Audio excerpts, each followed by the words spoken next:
इस मूवी में हमें ये बताया गया है कि अगर हमारा ब्रेन अपनी कैपेसिटी का पूरा यूज कर पाता है तो हमारा ब्रेन क्या क्या कर सकता है, मीन्स हमारे पास क्या क्या पावर्स आ जाती हैं। और कहानी स्टार्ट करने से पहले यहाँ पर मैं आपको बताना चाहता हूँ कि नॉर्मली हमारा ब्रेन अपनी कैपेसिटी का 7 to 10% तो यूज कर ही लेता है। पर अगर क्या होगा अगर हम इसी ब्रेन की कैपेसिटी का 10%, 20%, 50%, 100% तक यूज कर लें। तो दोस्तों अगर आप इन सवालों का जवाब जानना चाहते हैं तो देखते रहिए हमारे आज के इस वीडियो को। तो चलिए इस कहानी को स्टार्ट करते हैं। अब इस कहानी में एक प्रोफेसर होते हैं जिनका नाम सैमुअल नॉर्मैन होता है और वो ब्रेन के ऊपर काफी टाइम से रिसर्च भी कर रहे होते हैं। तो अब वो स्टेज के ऊपर अपना एक लेक्चर दे रहे होते हैं और उस लेक्चर में वो बताते हैं कि कोई भी इंसान एक समय में अपने ब्रेन का ज्यादा से ज्यादा 10% यूज करता है और इसके बावजूद इंसानों ने पूरी दुनिया बदल के रख दी। उन्होंने कार से लेकर सैटेलाइट तक बना दी और चांद पर भी चला गया। और ये सब डेवलपमेंट इंसानों ने अपने ब्रेन का सिर्फ 10% यूज करके किया है। अब इसके बाद प्रोफेसर बताते हैं कि एक ऐसा प्राणी भी है जो अपने ब्रेन का 20% तक यूज कर सकता है और वो है डॉल्फिन। अब प्रोफेसर बताते हैं कि डॉल्फिन कैसे अपने ब्रेन का 20% यूज करके सोनार वेव्स क्रिएट करती हैं जिससे वो अपने शिकार का पता लगाती हैं और साथ ही साथ वो एक दूसरे से टेलीपैथी के थ्रू बात भी करती हैं।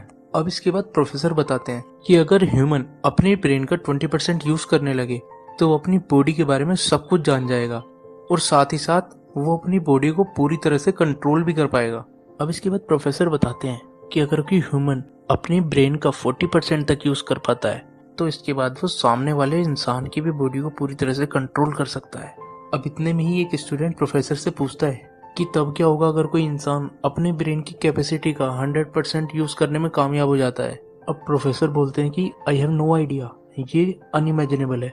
अब दोस्तों इस मूवी में जो हीरोइन होती है उसका नाम होता है लूसी और वो अपने बॉयफ्रेंड के बुलाने के बाद एक होटल के बाहर आती है और अपने बॉयफ्रेंड से मिलकर पूछती है कि तुमने मुझे यहाँ पर क्यों बुलाया है।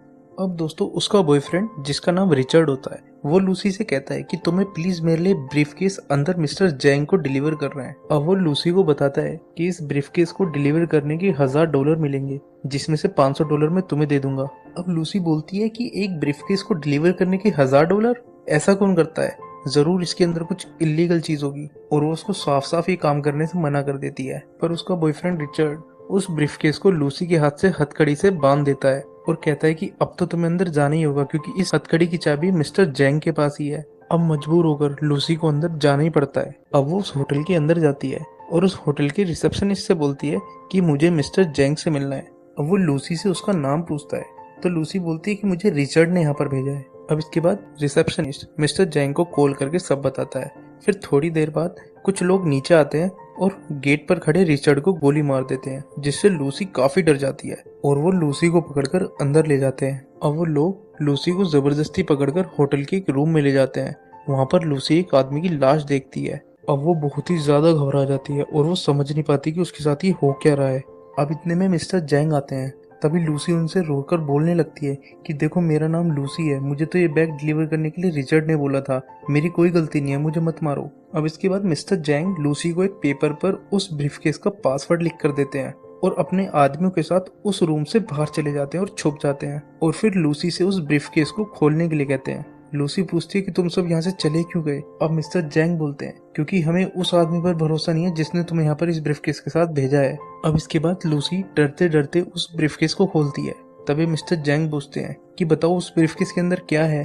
अब लूसी उन्हें बताती है कि इस ब्रीफकेस के अंदर 4 पैकेट्स हैं जिनके अंदर पर्पल कलर का पाउडर भरा हुआ है। अब मिस्टर जैंग वापस रूम के अंदर आ जाते हैं और उन पैकेट्स को देखकर काफी खुश हो जाते हैं। अब इसके बाद वो लूसी से कहते हैं कि तुम्हें हमारा एक काम करना पड़ेगा। लूसी पूछती है कैसा काम। वो कहता है कि तुम्हें हमारे लिए इस पैकेट को